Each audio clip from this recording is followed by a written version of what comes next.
if we're given the function f of x is equal to x over x squared minus 4, the first thing that you're asked to do is to find the zeros of the function. Now, zeros are going to happen when the numerator, x, is equal to 0. Since we've got a nice simple numerator like x, our 0 is at 0. Next thing we want to do is to find the domain of the function.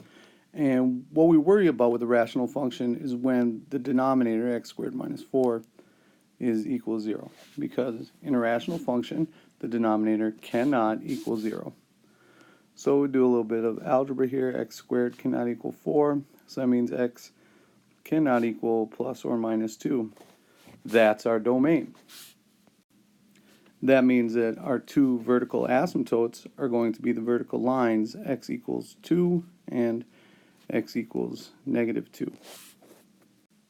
Next, we're going to want to find any non-vertical asymptotes, and to do that we need to look at the limit of the function as x approaches infinity. And since x is going to get extraordinarily large, the only thing that's important about this fraction is the leading terms in the numerator and the denominator, because when we're talking about infinity over infinity squared minus 4, that minus 4 doesn't really change infinity all that much. That means that the limit of x over x squared minus 4 as x approaches infinity is the same as the limit as x approaches infinity of x over x squared. And when we simplify that fraction, it simplifies down to 1 over x. And when the denominator of a fraction gets very, very large, the entire fraction gets very, very small. And so this limit is going to be 0. And our horizontal asymptote is going to be the horizontal line, y equals 0. So let's put all this information together in order to come up with a good graph. First of all, our 0 is at 0. That means that's going to be our x-intercept. We have two vertical asymptotes. One is at 2, and the other one is at negative 2.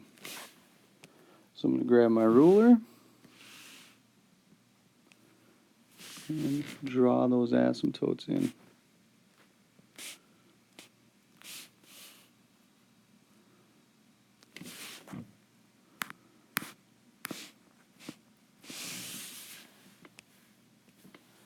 The next thing to do is to use a sign chart to help us know which side of the x-axis each part of the graph is.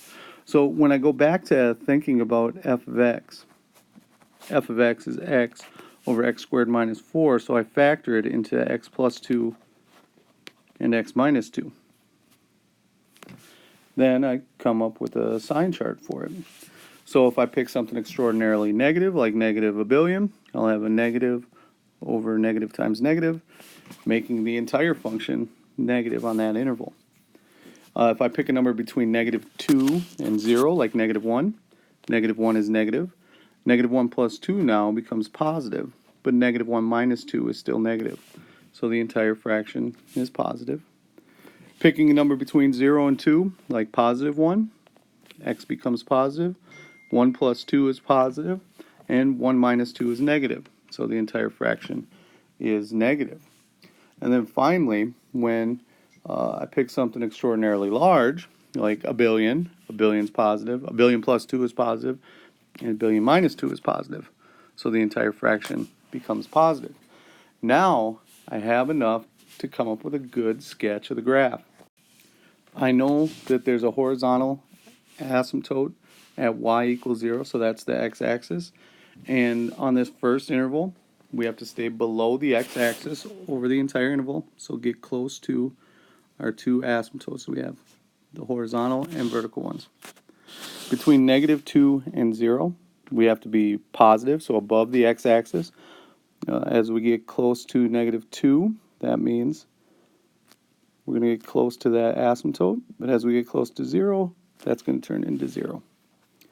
On the next interval, it's got to be negative and get closer to this vertical asymptote, staying underneath the x-axis. Then on our last interval, we have to stay above the x-axis, start off being close to that vertical asymptote, and then get closer to our horizontal asymptote.